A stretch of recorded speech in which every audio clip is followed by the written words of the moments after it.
એવું કહેવાય છે કે કૈલાસમાં એક આખું લોક છે જ્યાં સુધી આપણે પહોંચી નથી શકતા, રહસ્યમય પર્વત છે. ત્યાં આપણી પૃથ્વીના જે નિયમો છે ને લાગુ નથી પડતા. પૃથ્વીના પ્રમાણમાં તમારો સમય ત્યાં બહુ જ વહેલો વીતે. કે ધારો કે ન્યૂટનનો લો બધી જગ્યાએ લાગુ પડતો હોય ત્યાં ના લાગે તો આ બહુ મોટી વસ્તુ થઈ ગઈ. જે રીતે જગન્નાથપુરીમાં હવા આ બાજુ ચાલતી હોય ધજા આ બાજુ ફરકે, એ મામૂલી વસ્તુ નથી. જે સમજી શકે એને ખબર પડે. શિવજી અને નશો, ગાંજાને અત્યારે બહુ જ જોડીને એવું નશો કરનારા લોકો એવું કહે છે કે આ તો શિવજી પણ કરતા, આ તો અમે પણ કરીએ છીએ. તો મારે ગાંજાનો અને શિવનો સંબંધ સમજવો છે, જો હોય તો, અને ના હોય તો મને સ્પષ્ટતા કરી આપો. બિલકુલ. શિવ રામ નામનો નશો કરતા. કહેનારાએ કહી દીધું, ઉક્તિ લખનારાએ લખી નાખી છે, મોટા મોટા સંતો થયા એમણે એમાં લખી. હવે એમાં જો મારા જેવો કોઈ વચ્ચેના કાળમાં દુષ્ટ આવી ગયો, એને પેલો રામ નામનો શબ્દ હટાવી દીધો, એટલે શું બાકી રહી ગયું? ભગવાન શિવ નશો કરતા હતા. શિવ અને કૃષ્ણનું જે યુદ્ધ થયું એ કથા શું હતી? હા, બાણાસુરને સાથે યુદ્ધ થયું. બાણાસુરને 1000 હાથ હતા, એના 996 હાથ કાપી નાખ્યા. 4 હાથ બાકી રહ્યા બાણાસુરના, પણ એ મારી ના શક્યા શ્રી કૃષ્ણ. કારણ કે દર વખતે શિવજી આડા આવતા. બાણાસુર દર વખતે શિવજીનું આહ્વાન કરતો. સૂર્યાસ્ત પછી જ્યારે યુદ્ધ પૂરું થતું ત્યારે શિવજી વળી પાછા વિષ્ણુ ભક્તિમાં લાગી જતા કે પ્રભુ મને ક્ષમા કરો, હું શું કરું ભક્તને. અને ભગવાન આ બાજુથી કહેતા પણ ખરા, નહીં નહીં તમે જો કરો છો બરોબર છે. શિવલિંગના મૂળમાં 3 ભાગ હોય. સૌથી નીચેનો જો ભાગ હોય એ બ્રહ્માજી કહેવાય. વચ્ચે જ્યાં આડો ભાગ છે ને આધાર કહીએ આપણે, એ ભાગ શ્રીહરિ વિષ્ણુનો છે.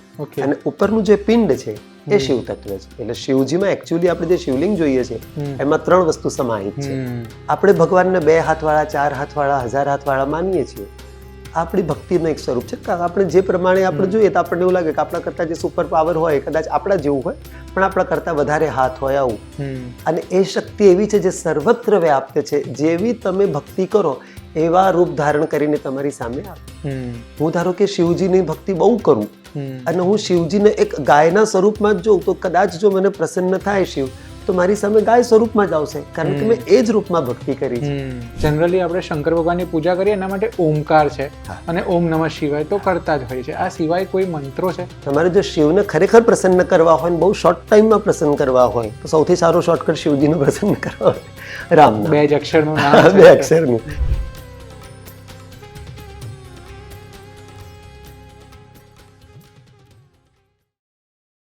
Welcome to VTV podcast. આજનું પોડકાસ્ટ મારે શરૂ કરવું છે ઓમ નમઃ શિવાયથી. શ્રાવણ મહિનો ચાલી રહ્યો છે, આપણે બધા જ શિવજીની આરાધનામાં વ્યસ્ત છીએ. ત્યારે આ પોડકાસ્ટ એક એવા ખાસ વ્યક્તિ સાથે છે જેઓ શિવને, વિષ્ણુને માત્ર ભજતા નથી, એમને સમજે પણ છે અને આપણા જેવા વ્યક્તિઓને સમજાવે પણ છે. આજે આપણી સાથે છે શ્રી કૃષ્ણ પ્રિયદાસજી, જેમણે અમેરિકન અને બ્રિટિશ સાહિત્યમાં, લિટરેચરમાં એમફિલ કર્યું છે અને હવે સાધુ જીવન જીવી રહ્યા છે. તેમના આખા ભારતમાં બહુ જ બધા શિષ્યો છે જેમને તેઓ ધર્મ માર્ગે વાળી રહ્યા છે. આજે આ પોડકાસ્ટમાં કૃષ્ણ પ્રિયદાસજી સાથે વાત કરશું, શિવ વિશે વાત કરશું, શ્રાવણના મહત્વ વિશે વાત કરશું અને સનાતન ધર્મની કેટલીક પરંપરાઓ, સનાતન ધર્મની કેટલીક એવી બાજુ જે આપણને જાણ નથી એ જાણવાનો પ્રયત્ન કરીશું. જય શ્રી કૃષ્ણ. જય શ્રી કૃષ્ણ. સ્વાગત છે આપનું વીટીવી પોડકાસ્ટમાં. ખૂબ આભાર આપનો. તો શ્રાવણ મહિનો ચાલી રહ્યો છે એટલે જ આપણું આ મળવાનું પ્રયોજન હતું. બિલકુલ. કે આપણે લોકો બધા જોતા હોય છે કે અચાનક શ્રાવણ મહિનાના સોમવારમાં છે શિવાલયમાં ભીડ ઉમટવા માંડે ને બહુ વધે, બાકીના 11 મહિના ભોળાનાથને બધા ભૂલી જતા હોય છે. તો મારે સમજવું છે કે શ્રાવણનું શું મહત્વ છે, કેમ અચાનક આપણે શ્રાવણમાં શિવજીની પૂજા વધારે મહત્વની માનવામાં આવે? બરોબર, પ્રશ્ન બહુ સારો છે તમારો. એમાં કેવું છે કે મૂળમાં શ્રાવણમાં મહત્વ શિવજીનું છે એવું નથી. 12 મહિનામાંથી 8 મહિના શ્રીહરિ વિષ્ણુને આપેલા છે. પછી આજે ચાતુર્માસ આવે, એ ચાતુર્માસના અધિષ્ઠાતા શિવજી કહેવાય. અને એ ચાતુર્માસમાં વળી પાછો પોતાનો મહિનો એવો શ્રાવણ. શ્રાવણમાં એવું આપણે કહીએ કે 12 મહિનાના 4 ચોમાસાના મહિનામાં બીજા ક્યારેય વરસાદ વરસે કે ન વરસે, શ્રાવણમાં જરૂર વરસે. હિન્દી ભાષામાં પણ સાવન કહેવાય, વરસાદને સાવન જ કહેવાય. શિવજી ઉપર જળ ચઢાવવાનું બહુ મહત્વ. બાકીના 3 મહિનામાં કદાચ વરસાદ આવે છે, આવે ના આવે, શ્રાવણમાં આવે. આ મહિનો શિવજીને એટલા માટે આપવામાં આવેલો છે. અને અધિષ્ઠાતા મૂળમાં શિવજી.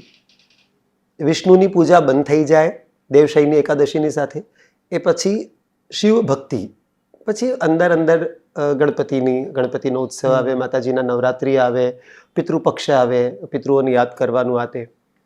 પણ આ બધાની સાથે મૂળમાં અધિષ્ઠાતા દેવ શિવ પણ શુભ પ્રસંગો ના થઈ શકે, કારણ કે શિવ સ્મશાનવાસી છે, એમને સંસાર જોડે કઈ લેવા દેવા નહીં. એટલે શુભ કર્મના દેવતાઓ મુખ્ય અધિષ્ઠાતા કોણ? શ્રી હરિ વિષ્ણુ. એટલે વિષ્ણુના કાર્યો બધા બંધ થઈ જાય, લગ્ન બંધ થઈ જાય, જનેઉ બંધ થઈ જાય, ગૃહ પ્રવેશ બંધ થઈ જાય, આ દિવસોમાં કરી ના શકાય. પણ ભક્તિ માર્ગ ના કરી શકાય, કારણ કે શિવજી પોતે મૂળમાં ભક્તિ માર્ગના પણ અધિષ્ઠાતા છે, કારણ કે સતત સમાધિમાં વિષ્ણુ ભક્તિમાં લાગેલા હોય. એટલે શ્રાવણનું એવું મહત્વ કે એમનો પોતાનો મહિમો, જ્યારે સતત પાણી પડતું હોય. અને શિવલિંગ એક એવી વસ્તુ કહેવું બહુ અયોગ્ય બોલું છું, પણ સમજાવવા માટે જરૂરી છે આ શબ્દ. શિવલિંગ એક એવી વસ્તુ છે કે એને કદાચ ક્યાંય મંદિર ના હોય, ઓપનમાં ક્યાંય બનાવી દીધું, કોઈ પથ્થરની શિલાનું બનાવી દીધું, કોઈ માટીનું બનાવી દીધું, એની ઉપર શ્રાવણમાં એની ઉપર પાણી વરસે. એટલા માટે આ મહિનો એમના માટે બહુ. પણ આપણા બધાની વચ્ચે એક એવી પણ માન્યતા છે કે શ્રાવણ મહિનામાં શિવજીની પૂજા કરીએ ને તો જલ્દી પ્રસન્ન થાય. એક તો આપણે કહીએ છીએ એમને ભોળાનાથ, થોડુંક પટાઈ લઈએ, થોડુંક સારું આપણે એમની પૂજા અર્ચના કરી લઈએ તો શિવજી પ્રસન્ન થઈ જાય, એવી પુરાણોમાં છે. એટલે આ માન્યતા સાચી છે કે શ્રાવણ? ભોળાનાથનો અર્થ તમને કહું ભાવિનભાઈ, એકચ્યુઅલી શબ્દનો યોગ્ય અર્થ નથી. ભોળાનાથ કહેવા કરતા એ ભોળાઓના નાથ છે. તમે સુંદરકાંડ વાંચો તો સુંદરકાંડની અંદર આવે છે એવી પંક્તિઓ કે મોહી છલ કપટ છિદ્ર ન ભાવા. પરમાત્મ તત્વ કેવું હોય, એને છળ કપટ આવું બધું વસ્તુઓ ના આવે, છિદ્રાન્વેષણ વૃત્તિ. હવે હરિ અને હર અલગ છે જ નહીં. શિવ અને વિષ્ણુને અલગ માનવા એટલે મૂર્ખતા છે. તો ભગવાન ભોળાઓના નાથ છે, જ્યાં છળ નથી, કપટ નથી. આવા ભાવથી જ્યારે માણસ કોઈ કર્મ કરે, પ્રભુ ભક્તિ કરે, તો શિવજી એને બહુ જલ્દી મળી જાય. બાકી આમ સામાન્ય આપણા જેવા હાડમાસના બનેલા માણસો પણ આપણે ભોળાઓને છેલ્લે ગાંડામાં જ કાઢીએ. સત્ય છે કે નહીં? આપણે ગાંડો જ કે આ ગાંડો છે, આટલું બુદ્ધિ નથી. તો શિવજી ભોળાનાથ એવા અર્થમાં નથી, એ ભોળાઓના નાથ છે કે જે માણસ ભોળું હોય, કે જેને કોઈ જાતનું કપટ નથી, એનું દુનિયામાં કોણ? जिसका कोई नहीं उसका तो खुदा है यारो. એવી રીતે શિવજી એવાઓ માટે છે. બાકી શિવજી પોતે ભોળા નથી. શિવજી જો પોતે ભોળા હોત તો હું એવું માનું છું કે ઘણા બધા લોકો બહુ જ બધા મિસયુઝ કરી શકત. પણ શિવજી પોતે ઘણી બધી એવી લીલાઓ કરી છે કે જ્યાં is the most highly intelligent. તમે એવી કોઈ લીલા કહી શકો? હા, શિવજીનો જ્યારે રાવણે પોતાનો બળનો અહંકાર બતાવવા માટે કર્યું કે કૈલાસને ઉપાડવાનો પ્રયત્ન કર્યો, તો શિવજીને નહોતું ગમ્યું. તો આ શું બતાવે ને કે શિવજીને ગમ્યું નથી. ભોળા હોત તો શું વિચાર કરે, ઠીક છે ભાઈ, કરવા દે. બટ ના, તારી એટલી બધી તારામાં હિંમત ના હોવી જોઈએ. મારા જોડેથી જ વરદાન પ્રાપ્ત કરે, મારા જોડે તું 10 માથા દશાનંદ કહેવાય, અને મારા જોડે હોશિયારી કરે. એટલે શિવજીએ ફક્ત પોતાના જમણા અંગૂઠાનું પ્રેશર આપ્યું. એમાં જ્યાં નીચે કૈલાસને ઉપાડી રહ્યો હતો રાવણ, એ ફક્ત અંગૂઠાનું એક મામૂલી એવું પ્રેશર શિવજી આપ્યું, અને આખો નીચે રસાતળમાં જવા લાગ્યો. અને પછી શિવજીને એને આરાધના કરી, શિવ તાંડવ સ્તોત્રની રચના કરી ક્ષમા માંગવા માટે.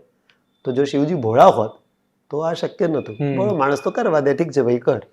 તો પ્રભુ ભોળા નથી, ભોળાઓના છે. તો પણ પછી અહીંયા આપણને એક પ્રશ્ન એવો થાય કે શિવ છે શું?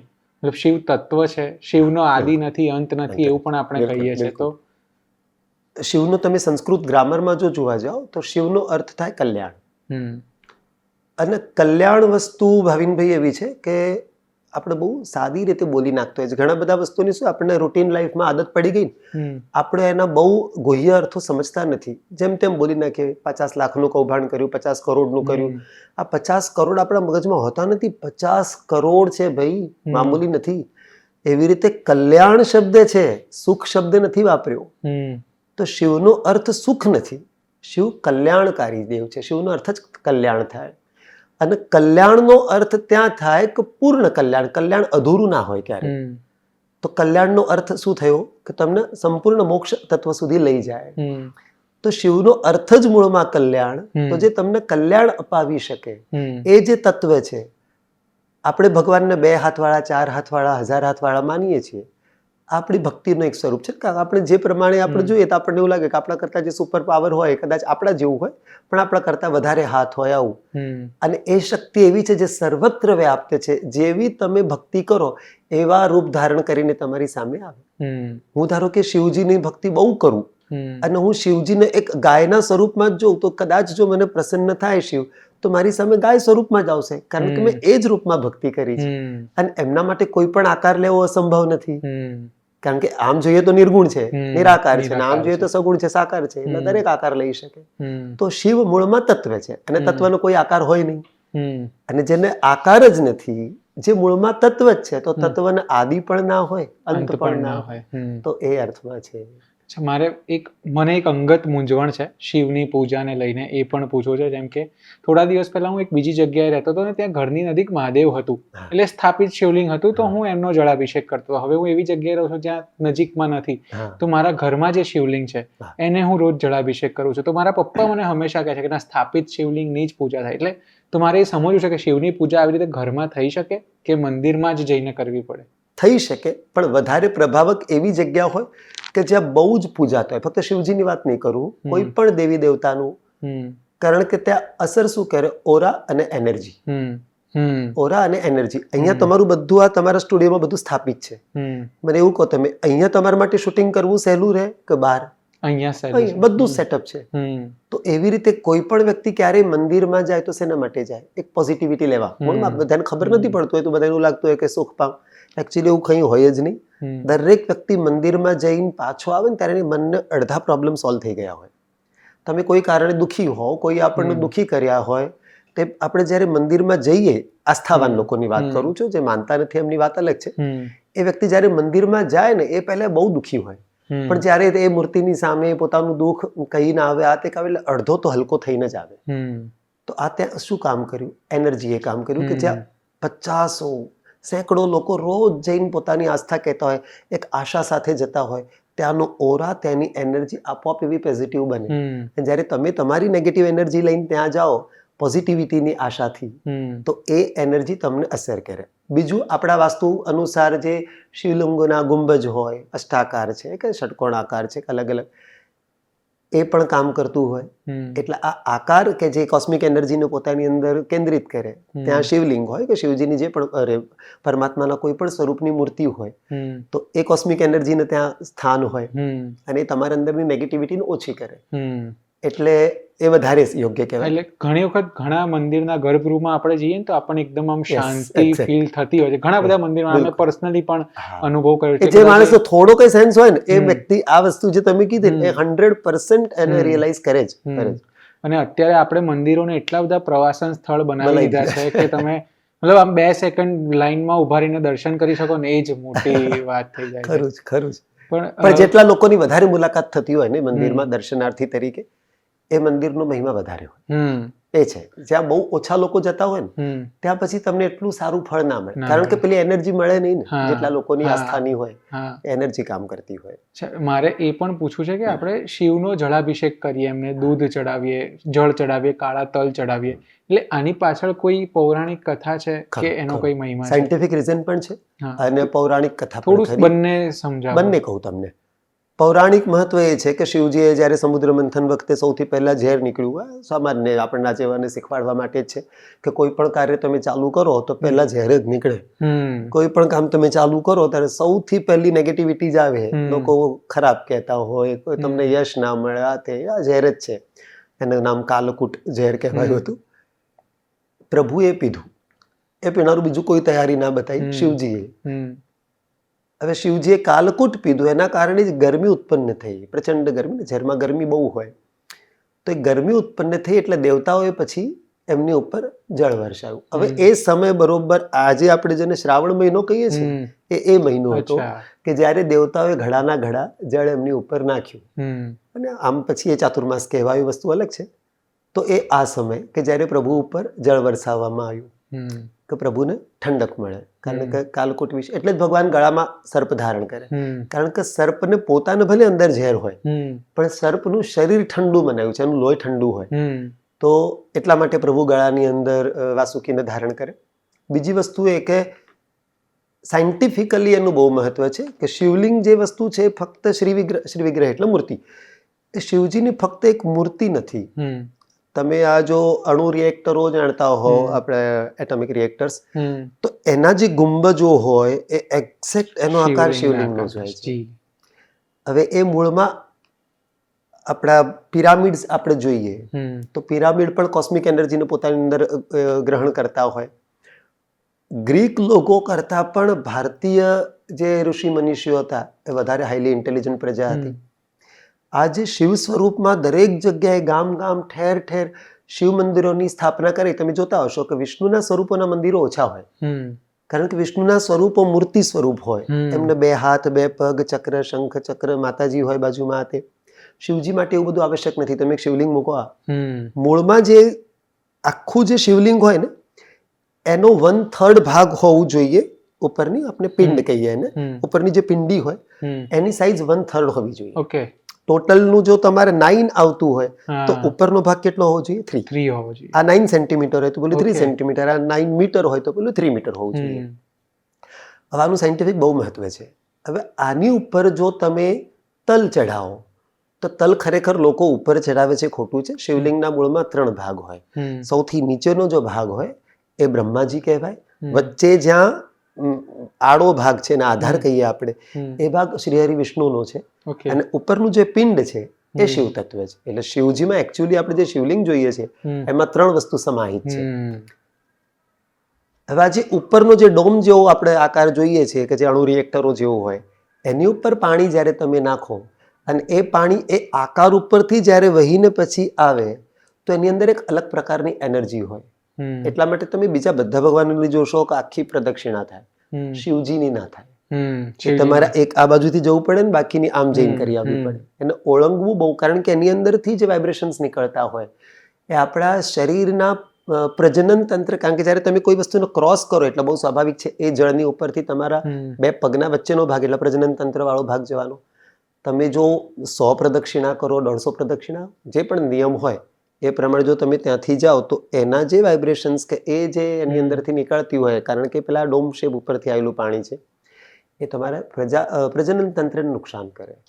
તમારા શરીરના ઘૂંટણો, આ જેટલો ભાગ એના કોન્ટેક્ટમાં આવે એ દેખાય નહીં, એ સૂક્ષ્મ તંતુઓ, પણ એના કારણે તમને નુકસાન થઈ શકે. મૂળ કારણ એનું સાયન્ટિફિક છે કે એને ઓળંગાય નહીં, કે શિવ નિર્માલ્યને ઓળંગવું ના જોઈએ. બીજા બધાની આખી પ્રદક્ષિણા થાય, શિવજીની ના થાય. પણ કદાચ આપણે છે ને હવે ધર્મને એટલો અલગ રીતે લઈ લીધો છે કે એની પાછળનું સાયન્સ ભૂલીને ખાલી ડરને, ડર અને મૂળમાં પછી એના કારણે શું થાય કે જે લોકો માનતા નથી, ના માનવાનું કારણ હું એવું માનું છું એમના જેવું બીજું કોઈ અજ્ઞાની નથી.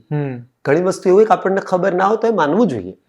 શ્રદ્ધા એક અલગ વસ્તુ છે ને. શ્રદ્ધામાં માણસે માનવું જોઈએ મને ખબર નથી પડતી, હું કદાચ આંધળો હોઉં એનું મતલબ એવું નહીં કે દુનિયામાં સૂર્ય નથી. ખરું છે કે નહીં? પણ આવા લોકો પછી એનો ઊંધી રીતે પ્રચાર કરતા હોય કે ના ના આવું બધું કશું ના હોય. બટ તમે ડેપ્થમાં જાઓ, સાયન્ટિફિકલી જુઓ તો ખબર પડે બહુ બહુ ગહેરું શાસ્ત્ર છે. અને એટલા માટે જ કદાચ ગુરુની જરૂર છે. આપણે પોડકાસ્ટના થોડા પાછળના ભાગમાં ગુરુ વિશે પણ વાત કરવી છે, પણ એની પહેલા તમે મને એવું સમજાવી શકો કે મારા દર્શકોને, આપણા દર્શકોને એવું કહી શકો, જનરલી આપણે શંકર ભગવાનની પૂજા કરીએ એના માટે ઓમકાર છે અને ઓમ નમઃ શિવાય તો કરતા જ હોય છે. આ સિવાય કોઈ મંત્રો છે જેનાથી આપણે શંકર ભગવાનની પૂજા કરી શકીએ, અર્ચના કરી શકીએ? શિવજીને સૌથી વધુ જો પ્રિય મંત્ર હોય ને ભાવિનભાઈ, સૌથી પ્રિય તો રામ નામ. તમારે જો શિવને ખરેખર પ્રસન્ન કરવા હોય ને બહુ શોર્ટ ટાઈમમાં પ્રસન્ન કરવા હોય, આજકાલ લોકો શોર્ટ ટાઈમમાં પૈસા કમાવાની પાછળ પડતા હોય, બધું શોર્ટ ટાઈમમાં જોઈએ, શોર્ટકટ મારવાનું હોય, તો સૌથી સારો શોર્ટકટ શિવજીનું પ્રસન્ન કરવા હોય રામ નામ. 2 જ અક્ષરનું નામ, 2 અક્ષરનું. એની આગળ કિલક લગાવો ના લગાવો, પ્રણવ એટલે ઓમકાર લગાવો ના લગાવો, ક્યાંય તમે ઓમ રામ કે એવું નહીં સાંભળ્યું. બહુ બહુ તો શ્રી રામ સાંભળ્યું હોય, બાકી ક્લીમ રામ કે રીમ રામ કે એવું નથી હોતું. તો આ 2 અક્ષરનો મંત્ર પણ શિવજીના અતિશય પ્રિય કોઈ હોય તો એ છે શ્રી રામ. તો કોઈ મનોકામના હોય કોઈની, પણ શિવજી માટે અમુક વસ્તુઓની લોકોના મનમાં ગ્રંથિ એવી છે કે શિવજી તામસના દેવતા છે. ખરા તામસ તત્વની પ્રાધાન્ય ખરું, પણ આહાર તામસી નહીં શિવજીનો. એટલે અમે નોનવેજ ખાઈએ અને શિવ ભક્તિ કરીએ, નો, ક્યારેય ના ફળે. કારણ કે પશુનામ પતિ ઇતિ પશુપતિ, એ પશુઓના પતિ છે. તમે કોઈ જીવને મારો, કોઈ પણ હોય, ઘણા લોકો એવું કે અમે ઈંડા ખાય, અરે ઈંડું ના ચાલે ભાઈ, એક ગર્ભ છે કોઈનું બિચારાનો, અને તમે ખાઓ તમે વિચાર કરો કે મારા ઉપર પશુપતિનાથ પ્રસન્ન થાય, એ સંભવ નથી. કોઈ પણ દેવી દેવતા, આ બધી વસ્તુઓ વચ્ચેના સમયમાં મુસલમાનો આપણા દેશમાં આવ્યા, અંગ્રેજોનો રાજ ચાલ્યો, એમાં બધી ખોટી વસ્તુઓ ઘૂસી ગઈ. મૂળમાં આપણા કોઈ પણ દેવી દેવતાને કોઈ પણ પ્રકારે બલિ પ્રકાર ચાલતો જ નથી. અને જે બલિ શબ્દ વપરાયો છે સંસ્કૃતમાં છે બલિ, પણ બલિનો મતલબ તમે સંસ્કૃત ગ્રામરની દૃષ્ટિએ જુઓ તો એવો થાય છે કે બલિ એટલે આપણી ખરાબ વૃત્તિઓને પરમનન્ટ ચઢાવી દો, કે હવે આ પછી હું આ વસ્તુ નહીં કરું, મારામાં લોભ છે, લાલચ છે, કોઈકનું હડપી લેવાની વૃત્તિ છે, એ બધું યજ્ઞમાં સમર્પિત કરી દો, એની બલિ ચઢાવો. એટલે બલિ એટલે તો કંઈક છોડી દેવું, કંઈક છોડો, કંઈક આપી દેવું, એ થાય લીવ છે. સમથિંગ ફોર પરમનન્ટ, હા એનો અર્થ થાય બલિ. હા પણ એ અર્થ રહ્યો નહીં, હમ. અને આ અધવચ્ચેના લોકોએ પછી પોતાના સ્વાર્થ અનુસાર કર્યું ને એનું એ ચાલુ આવે છે. હમ. તો એવા અર્થમાં છે એ બલિ પ્રકાર. હમ. તો શિવજીને નોનવેજ ખાઈને જો આપણે વિચાર કરીએ કે મને શિવજીની ભક્તિ ફળે, નહીં. પછી અમુક લોકો એવું માનતા હોય અમે શ્રાવણમાં છોડી દઈએ છીએ. એવું ના હોય, એવું ના હોય, પરમનન્ટ છોડવું પડે. હમ. તો શિવ ભક્તિ કરવા માટે શ્રાવણ મહિનો બેસ્ટ. બીજું એટલે રામ નામ સૌથી વધુ પ્રિય. હમ. મારા ઘરે પ્રભુ બિરાજે છે મનોકામના સિદ્ધેશ્વર, કૃષ્ણ પ્રિય મહાદેવ. હમ. હવે એની અંદર એવું છે કે હરિ અને હર, મારા ગુરુજી હિમાલયમાં બિરાજે કેદાર ક્ષેત્રમાં. એમનું વર્તમાનમાં આયુષ્ય ઉંમર અત્યારે ચાલી રહી છે 1738મું વર્ષ ચાલી રહ્યું છે. એમની આજ્ઞાથી જ મેં બનાવ્યા છે. મારા આશ્રમની એમને કીધી હતી, આશ્રમ મેં પછી ખરીદો, પહેલા એમની આજ્ઞાથી ત્યાંની 3 મુઠ્ઠી માટી લઈને બનાયા એ શિવલિંગ. અત્યારે તો પ્રભુનો શ્રી વિગ્રહ ખાસો મોટો છે, 2-2.5 ફૂટના એમનો શ્રી વિગ્રહ છે.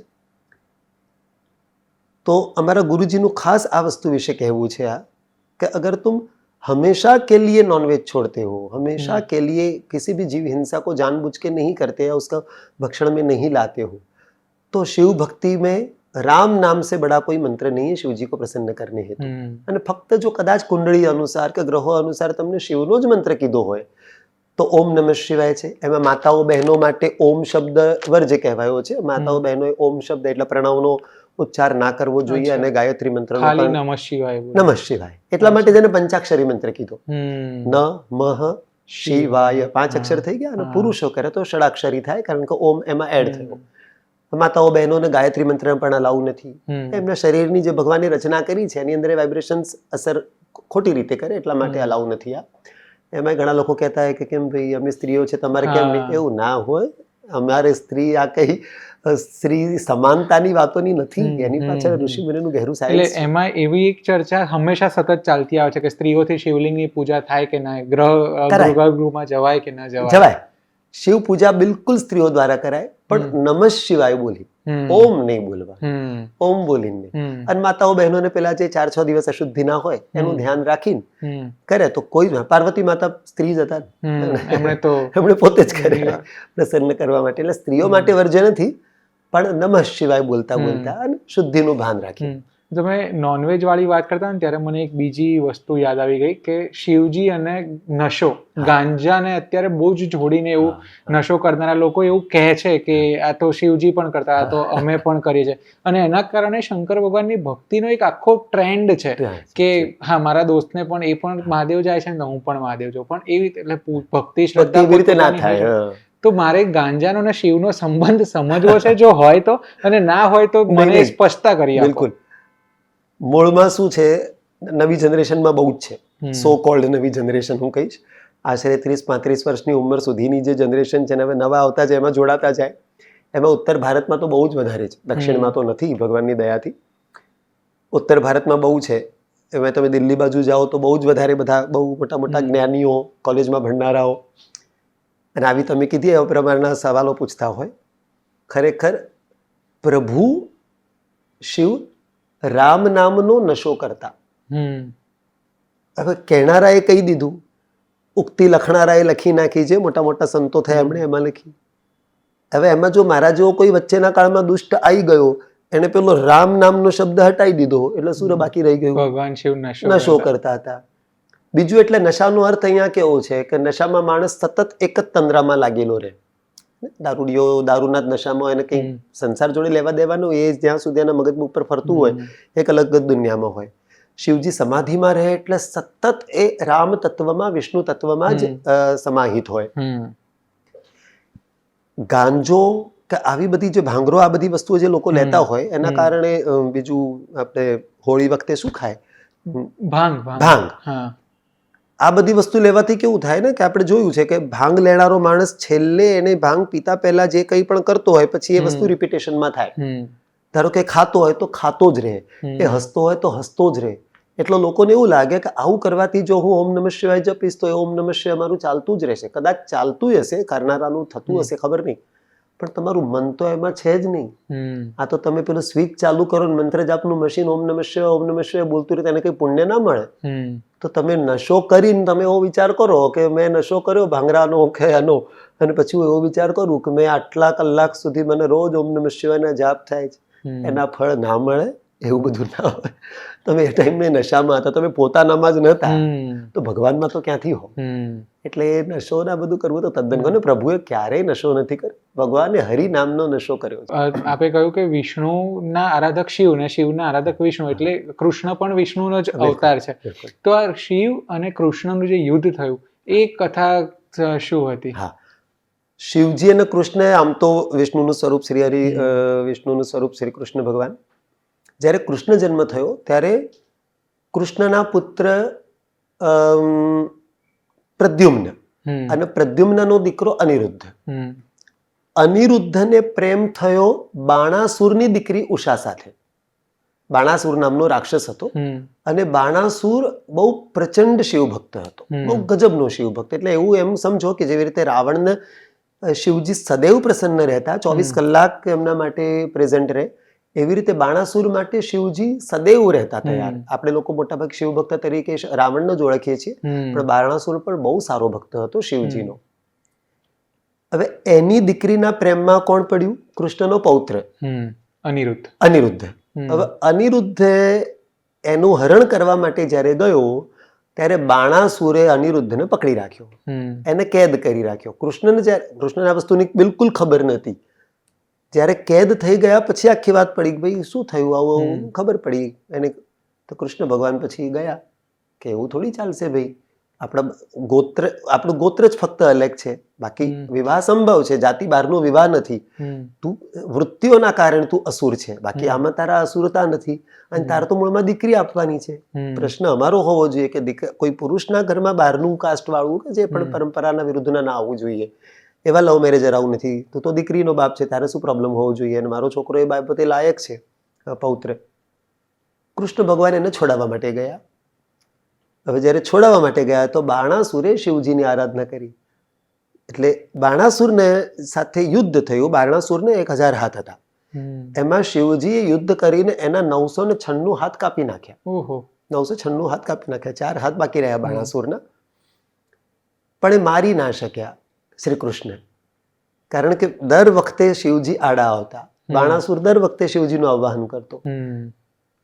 શિવજીની કૃષ્ણ પ્રત્યે ભક્તિ ખરી, બધું ખબર કે મારા આરાધ્ય છે, પણ પેલી બાજુ ભક્ત છે, એનો સાથ આપવો જ પડે, નહીં તો દુનિયામાં ખોટો મેસેજ જાય કે ભગવાન અંદર એકના એક થઈ ગયા અને ભક્તને છોડી દીધો. એટલે આખી જો તમે કથા સાંભળો તો એની અંદર એવું છે, જ્યારે રાત્રિના સમયે સૂર્યાસ્ત પછી જ્યારે યુદ્ધ પૂરું થતું ત્યારે શિવજી વળી પાછા વિષ્ણુ ભક્તિમાં લાગી જતા કે પ્રભુ મને ક્ષમા કરો, હું શું કરું ભક્તને. અને ભગવાન આ બાજુથી કહેતા પણ ખરા, નહીં તમે જો કરો છો બરોબર છે, તમારો જે સ્વામી તરીકેનો જો ધર્મ છે એ તો તમારે નિભાવવો જ જોઈએ. અહીંયા હું પણ લીલા સ્વરૂપમાં છું, તમે પણ લીલા સ્વરૂપમાં, તો આ કરવું જ પડશે. અને પછી બ્રહ્માજી વચ્ચે પડ્યા અને એ યુદ્ધ શાંત થયું, અને એમની જે પુત્રી બાણાસુરની દીકરી ઉષા, એની સાથે પછી આના લગ્ન થયા. પછી બંને વચ્ચે સારા સંબંધો રચાયા, બધું અલગ. પણ આ રીતે યુદ્ધ થયું હતું. એટલે જો બ્રહ્માજી વચ્ચે ના આવ્યા હોત, હા, તો બહુ ભયંકર આવી શકે, કારણ કે શિવજી હતા વચ્ચે. હવે તમે આગળ વાત કરી કે શિવજી પશુપતિનાથ છે, અને આને નંદી સાથે જોડીને પણ જોવામાં આવે છે. તો તમે થોડી એ કથા પણ કહી શકો કે નંદી કેવી રીતે શિવના ભક્ત બન્યા? હું એટલા માટે બધી કથાઓ પૂછી રહ્યો છું કારણ કે એક સમય હતો જ્યારે આપણી મમ્મીઓ વ્રત કથાઓ વાંચતી ને આપણા સુધી પહોંચતું, પણ હવે જે આખી નવી જનરેશન છે એમને કદાચ ઇન્સ્ટાગ્રામ કે યુટ્યુબ કે આપણા આવા પોડકાસ્ટ જોઈને જે કથાઓ સમજાય. તો મારી એવી ઈચ્છા છે કે આવી કથાઓ રેકોર્ડમાં રહે. ખરું છે. હવે એક્ઝેક્ટ મને નામ યાદ નથી આવતું, પણ મને જ્યાં સુધી યાદ છે શિલાદ નામના ઋષિ હતા. આઈ થિંક શિલાદ જ નામ હતું. શિલાદ નામના એક ઋષિ હતા. હવે એમને સંતાન નહોતું કોઈ. આ શિલાદ ઋષિ બહુ જ મોટા શિવભક્ત હતા, બહુ પ્રચંડ શિવભક્તિ કરી એમણે. સંતાન ન હોવાના કારણે એમની પત્ની સાથે એમને ઘણી વખત દેખો સંઘર્ષ થતો. પત્ની કીધું આવું કેવું ચાલે, તમે તમારા આરાધ્ય જોડે માગી ના શકો કે મારે એક સંતાન જોઈએ? શિલાદ ઋષિ કે હું નહીં માગું. હવે પત્નીએ ભગવાનની આરાધના કરી કે પ્રભુ મારા પતિ તમને ના માગે તો તમને એટલું ખબર ના પડે કે તમારે આપવું જોઈએ કે શિવજી હસી પડ્યા. શિવજીએ કીધું કે એમાં દીકરી એવું છે કે જ્યાં સુધી એ નહીં માગે ત્યાં સુધી હું નહીં આપું. હવે પછી એ પતિ પત્ની વચ્ચે જે પણ ટસલ થઈ હશે છેલ્લે માગ્યા. પત્નીએ કીધું કે મને શિવજીની જ આજ્ઞા છે કે જ્યાં સુધી તમે નમીનને એટલું જ કેટલો તમારો અહંકાર છે તમે માગો નહીં. આવી રીતે એણે ઇમોશનલી બ્લેકમેલ કર્યું. હવે શિલાદૃષિને એવું લાગ્યું કે અચ્છા મારા આરાધ્યને એવું લાગી રહ્યું છે કે હું અહંકારી છું એટલે નથી માગી રહ્યો. તો ના, એમના મનમાં આવી મારા વિશે ખોટી ઇમેજ ના જવી જોઈએ. એટલે શિલાદૃષિએ પછી એમને પુત્ર માંગ્યો કે પ્રભુ તમને જે યોગ્ય લાગતું એ મને સંતાન આપો, પણ પછી તમારી ઈચ્છા, પુત્રી આપો પુત્ર આપો કેમ. ભગવાને પ્રસન્ન થઈને કીધું નહીં, તારા નસીબમાં તારી કુંડળી પ્રમાણે તને પુત્ર પ્રાપ્તિ થશે અને મારી કૃપાથી જ થશે. તો દીકરી નહીં, તને દીકરો જ થશે. આ બધી આજે હું તમને કથા કહી રહ્યો છું ને, આ મનુ શતરૂપા જ્યારે પૃથ્વી ઉપર સૌથી પહેલા સ્ત્રી પુરુષ રચાયા ભગવાન દ્વારા, બ્રહ્માજી દ્વારા, બસ એના જસ્ટ થોડા વર્ષો પછીની વાત. એટલે ત્યારે શિવજીની આટલી પ્રચલિત ભક્તિ નહોતી જે અત્યારે આપણે મંદિરોમાં જોઈએ કે નંદી હોય, પછી કચ્છ સ્વરૂપ હોય, આગળ હનુમાનજી હોય, આવું બધું પ્રકાર નહોતો. આ ત્યારની વાર્તા. હવે એમને દીકરો થયો. હવે શિવજી આનંદ સ્વરૂપ છે. શિવનું મેં કહ્યું આપને કલ્યાણ. પોતાના દીકરાઓનું નામ આમણે રાખ્યું નંદી. કોણે? શિલાદૃષિ. શિલાદૃષિ પોતાના દીકરાનું નામ રાખ્યું નંદી. હવે એ પણ પિતા જેવો બહુ પ્રચંડ શિવ ભક્ત થયો. પણ મને લાગે છે બહુ જ નાની ઉંમર હશે, 8 વર્ષ પહેલા જ્યારે એની જનેઉ સંસ્કાર કરવામાં આવે એ વખતે જનેઉ સંસ્કાર દરમિયાન મોટા મોટા ઋષિઓને બોલાયા હતા. બધા ખૂબ આનંદથી આવ્યા. પણ જેવી રીતે એનું એ જોયું, બહારનું પોસ્ચર ગેસ્ચર જોયું, આપણે કહીએ, એણે ઋષિએ ભવિષ્યવાણી કરી, આનું આયુષ્ય બહુ નાનું છે, આ જીવિત નહીં રહે. તો એમને તો કઈ પ્રોબ્લેમ નતો, કઈ વાંધો નહીં, ભગવાને આપ્યો છે, ભગવાન. પણ પેલી પત્ની હતા ને, એમને બહુ એને આવું નહીં ચાલે. હવે દીકરો બહુ જ આટલી નાની ઉંમરમાં, 8 વર્ષની ઉંમરમાં જ દીકરો બહુ જ પ્રચંડ જ્ઞાની હતો. એને કીધું મને ભગવાને આપ્યો છે ને, મારી સંભાળ ભગવાન કરશે, તમે માતાજી બિલકુલ ચિંતા ના કરો. તો પોતાના માતા પિતાને એણે કીધું કે જો તમે કહેતા હો તો હું ભક્તિ કરવા નીકળી જાઉં. કોઈ પણ માં જીવતો રહે છે, ઠીક છે ભાઈ, જીવે એ જરૂરી છે, તું ગમે ત્યાં જીવ, મનમાં તો ખુશી રહેશે. આ પ્રભુની લીલા હતી પોતાના ભક્તને પોતાની તરફ ખેંચવા માટે. અને એ ત્યાંથી જતા રહ્યા. પોતાના માતા પિતાને છોડીને નંદી ત્યાંથી જતા રહ્યા. શિવજીની ખૂબ ભક્તિ કરી. જ્યારે મૃત્યુનો સમય આવ્યો ત્યારે જે ઘટિત હોય ઘટના તો ઘટવી જ જોઈએ. નંદીનું જે શારીરિક મનુષ્ય જેવું સ્વરૂપ હતું એ મનુષ્ય સ્વરૂપનો ત્યાગ થયો. પણ શિવજીને ગૌ માતા એવા છે કે જે પાર્વતી માતાનું વાહન છે. આપણે ગુજરાતમાં પણ આપણે બહુ માનીએ ઉમિયા માતાને.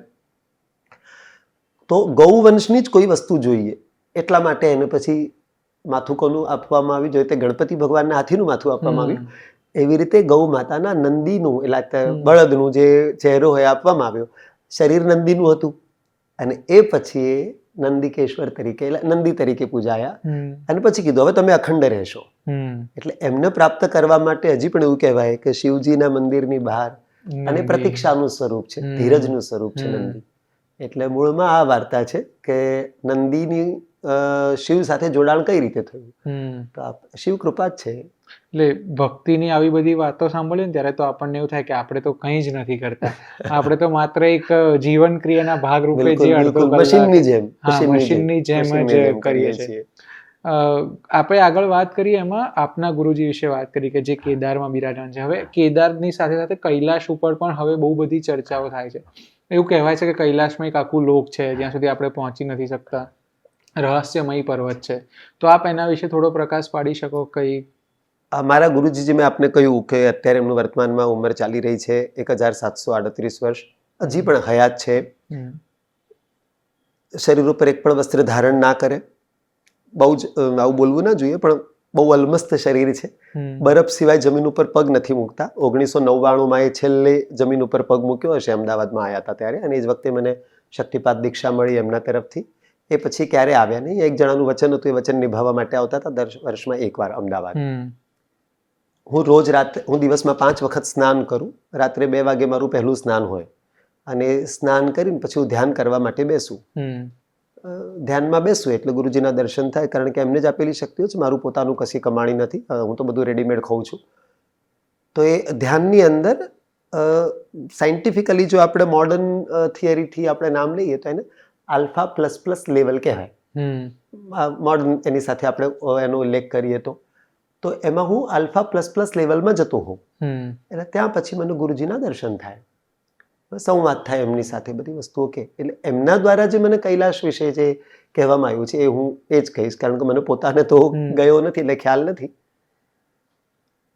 કૈલાસ ઉપર જે લોક છે એવું કહેવાયું છે, વસ્તુ આમ જોવા જઈએ તો ખરી છે, કારણ કે ત્યાં આપણી પૃથ્વીના જે નિયમો છે ને એ લાગુ નથી પડતા. અચ્છા, મૂળમાં વસ્તુ આ બહુ તમે સમજી શકશો ને, પણ છે ફિઝિકલ રીતે આપણી પૃથ્વી ઉપર જ. આપણી પૃથ્વી ઉપર હોવા છતાં કોઈ પણ ફિઝિક્સનો રૂલ ત્યાં લાગુ ના પડે. એટલે વિચાર કરો તમે કેટલી મોટી વસ્તુ થઈ ગઈ. બહુ એક થોડું ભણેલો ગણેલો માણસ પણ આ વસ્તુ સમજી શકે કે ધારો કે ન્યૂટનનો લો બધી જગ્યાએ લાગુ પડતો હોય ત્યાં ના લાગે તો આ બહુ મોટી વસ્તુ થઈ ગઈ. જેવી રીતે જગન્નાથપુરીમાં હવા આ બાજુ ચાલતી હોય ને ધજા આ બાજુ ફરકે, એ મામૂલી વસ્તુ નથી. જે સમજી શકે એને ખબર પડે. હવે જ્યારે कैलाश ઉપર ગુરુજીનું કહેવું એવું છે કે कैलाश के वहां पे व्यक्ति की उम्र वहां पे समय बहुत जल्दी बीतता है. અચ્છા, પૃથ્વીના પ્રમાણમાં તમારો સમય ત્યાં બહુ જ વહેલો વીતે. ત્યાં ઘણા બધા વર્ષો વીતી ગયા હોય પૃથ્વી ઉપરના, જ્યારે તમે ત્યાં એની ઉપર ચડવું શક્ય નથી. એની ઉપર હજી સુધી કોઈ ચઢાણ કર્યું નથી. કોઈ કદાચ એવો દાવો કરતો હોય તો પણ એ ખોટો દાવો છે. કૈલાસ ઉપર ઇવન ચાઇના સરકાર સુદ્ધા અલાઉ નથી કરતી. વિમાન નથી જતા ઉપરથી, પક્ષીઓ નથી ઉડતા. વિમાન માટે પણ નો ફ્લાઇંગ ઝોન જાહેર કરેલ છે ભારત સરકાર, ચાઇના સરકાર બધા દ્વારા. એને ત્યાં બીજું એટલે સૌથી વધુ એટલે એના આજુબાજુનો ઓરા એવો છે કે ત્યાં બહુ જ જલ્દી તમારું ધ્યાન લાગી જાય. ધ્યાન લાગવું સહેલી વસ્તુ નથી. તમે વિચાર શૂન્ય બની જાઓ ક્યાંય જઈને, વિચાર સતત હેરાન કરતા હોય માણસને. તમે સૂઈ જાઓ તો સપનામાં તમને વિચાર જ આવતા હોય, મૂળમાં શું હોય. તો જો તમે જાગૃત અવસ્થામાં પણ વિચાર શૂન્ય થઈ જાઓ એટલે ત્યાંનો ઓરા કેટલો જોરદાર, એ કોસ્મિક એનર્જીને એ રીતે પોતાની તરફ ખેંચતું હોય. બીજો એનો આકાર તે તમે જોયું છે, આપણે જે પણ રીતે જોયો હોય, એ પિરામિડ શેપ છે. પણ એ પિરામિડના ઉપરનો જે ભાગ ખરો એ ફ્લેટ રીજન છે. પિરામિડ શાસ્ત્ર પ્રમાણે તમે જુઓ ને તેની જે બધી ધાર હોય એ ધાર જોડે કોસ્મિક એનર્જીનું લેવલ સૌથી વધારે હોય. અને બીજું નીચે જ્યાં એનો બેઝ હોય ત્યાં બહુ જ હોય. એટલે એની પ્રદક્ષિણાનું મહત્વ છે. કૈલાસની પ્રદક્ષિણા શિવની પ્રદક્ષિણા જેવી આધી અધૂરી નથી થતી. નહીં તો સ્વયં શિવ ત્યાં બિરાજે છે તો એની તેવી થવી જોઈએ ને આધી અધૂરી, કારણ કે ત્યાં જળ ચડતું નથી. એટલે એને નિર્માલ્ય વાળો નિયમ લાગુ ના પડે. અને જ્યારે તમે એની પૂરી પ્રદક્ષિણા કરો, ફિઝિકલી કરતા હોય એ વસ્તુ અલગ છે. હવે તો લોકો યાત્રાઓમાં જાય છે, પગપાળા સંઘમાં જાય. હું પોતે કહું ને ભાવિનભાઈ, ઠીક છે આપણે ધાર્મિક ક્ષેત્રમાં છે, મારેથી આવું ના બોલવું જોઈએ, પણ આ સત્ય તમને કહું છું. પગપાળા જવાથી ભાઈ કંઈ ના થાય. તમે ઘરના કામ ધંધા ના બધું પૂનમ ભરવા જઈએ, મેં મારા આગળના પોડકાસ્ટમાં પણ કીધું હતું, પૂનમો ભરવા કરતા સરકારની લોનો લીધી છે એના હપ્તાઓ ભરો બાપા. સરકારના પૈસા ભરો, આ કોકના લઈને બેઠા છો. પણ મૂળ વસ્તુ એ છે કે જ્યાં તમે વાતો કરતા કરતા કરતા અંબાજી સુધી જાઓ સંસારની, એ અંબાજી માતા તમને ના ફળે. તો આ કૈલાસની આજુબાજુ જો તમે સંસારી વિચારો લઈને ફરતા હો તો એ તમને ઉપયોગી ના. તમે પૂરી રીતે જ્યારે શિવ તત્વમાં વિલીન થાઓ, પોતાને સતત 2400 કલાક જ્યાં સુધી છો એટલીસ્ટ ત્યાં, એટલા સમય સુધી એ માનો પ્રભુ તારી ખૂબ કૃપા, આ મારા માટે શક્ય જ નહોતું અહીંયા આવવા, તારી કૃપાથી જ છું હું જે છું અહીંયા. એ વિચારો જો સતત બળવત્તર બનતા રહે એની પ્રદક્ષિણા કરતા જે 8-12 કલાક લાગે છે સમય દરમિયાન, તો ગુરુજીને એવું કહેવું છે કે આના કારણે તમારા જે ષડરીપુ છે, કામ, ક્રોધ, લોભ, મોહ, મદ, મત્સર, આમાંથી ગમે તે એક તમારો રીપુ પરમનન્ટ જતો રહે. અને રીપુનો અર્થ થાય દુશ્મન. રીપુ એટલે સંસ્કૃતમાં થાય દુશ્મન, અને આપણા મૂળમાં એવું કહેવાય કે આ જ 6 દુશ્મન છે દુનિયામાં. બીજો આપણો બહારનો કોઈ દુશ્મન જ નથી, ના સગાવાલો, ના પડોશી, ના ઓફિસમાં, ના સ્ટાફમાં. મૂળ બધી અંદરની વૃત્તિઓ જ હેરાન કરતી હોય. પણ જ્યારે તમે કૈલાસની એક વખત પ્રદક્ષિણા કરો અને આવા ભાવથી કરો ત્યારે તમારા ષડ રૂપોમાંથી એક રૂપું તમને છોડીને જતો રહે. એટલે બહુ મોટી ઉપલબ્ધિ કહેવાય કે જન્મો જન્મ સુધી જે 6 દુશ્મન તમારી સાથે હોય એમાંથી એક તમને પરમનન્ટ લીવ કરી દે, આ બહુ મોટી ઉપલબ્ધિ છે. એટલે કૈલાસનું આ બધું મહત્વ બહુ છે. હવે થોડુંક મને મહામૃત્યુંજય મંત્ર વિશે પણ સમજવું છે. હંમેશા એવું કહેવામાં આવે કે તમે મહામૃત્યુંજય મંત્રના જાપ કરો ને તો મૃત્યુ ન આવે, ભૂકંપનો આંચકો આવે કે સુનામી આવે ને તો આપણે તરત મનમાં ચાલુ થાય, અથવા તો ગાડીમાં ક્યાંક જતા હોઈએ તો સતત જાપ થતા હોય. એટલે એ સાચી વાત છે? બિલકુલ સત્ય છે. મંત્રનું કેવું છે ને, મંત્ર પોતે વિજ્ઞાન છે, આખું બહુ મોટું સાયન્સ છે એનું. પણ મહામૃત્યુંજય મંત્ર જે મેં મારા પાછલા પોડકાસ્ટમાં પણ આ વસ્તુ કીધી હતી, ઓમ ત્ર્યંબકમ યજામહે સુગંધિમ પુષ્ટિવર્ધનમ ઉર્વારુકમિવ બંધનાન મૃત્યોર્મુક્ષીર્યમામૃતાત, આ મૂળમાં મંત્ર. પણ કોઈ પણ મંત્રના જ્યારે તમે અનુષ્ઠાન કરો ત્યારે મંત્રને સંપુટ સાથે કરવું પડે. ઓકે. તકલીફ ક્યાં છે કે મારે આવું પણ ના બોલવું જોઈએ, પણ આજકાલ બ્રાહ્મણોએ બહુ જ તકલીફો પેદા કરી છે. જે શાસ્ત્રના જ્ઞાતા છે એ લોકો જ લોકોને ખોટી ખોટી સલાહો આપે છે.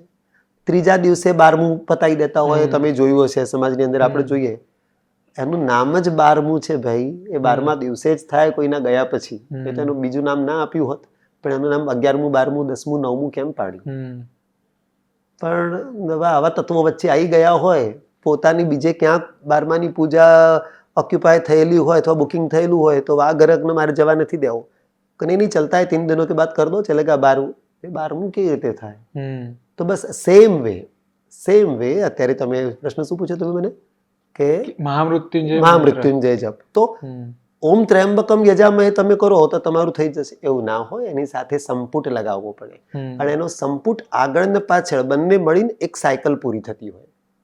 હવે તમે સાયન્ટિફિકલી જો જાણતા હો તો એસી કરંટ, એસી કરંટને કેવું હોય કે એક એનું ઓસિલેશન આમ થાય અને એક આમ થાય, અને આ થઈને એની એક આખી સાયકલ પૂરી થાય, એક આખો પૂરો વેવલેન્થ એની એ રીતે ગણાય. તો આ સંપુટનો જે મંત્ર હોય એ આગળ ને પાછળ બંને બાજુ લાગે. આગળ સીધો લાગે તો પાછળ ઉલટો લાગે. જેમ કે ઓમ ત્ર્યંબકમ યજામહેથી તમે શરૂ કરો એના પહેલા આગળ તમારે સંપુટ લગાવવો પડે. ઓમ હોમ જુમ સહ, આને સંપુટ કહેવાય. આ સંપુટ છે એનું. આ મંત્રનો સંપુટ, દરેક મંત્રના અલગ પોતાના અલગ સંપુટ હોય. તો ઓમ હોમ જુમ સહ, પછી ઓમ ત્ર્યંબકમ યજામહે સુગંધિમ પુષ્ટિવર્ધનમ ઉર્વારુકમેવ બંધનાન મૃત્યોર્મુક્ષી યમામૃતાત, પછી પેલું ઊંધું ઓમ જુમ હોમ સહ. એ ઊંધું આવ્યું એટલે પેલી સાયકલ આમ ફરી આમ ફરી, આ રીતે આખું ચક્ર પૂરું થયું.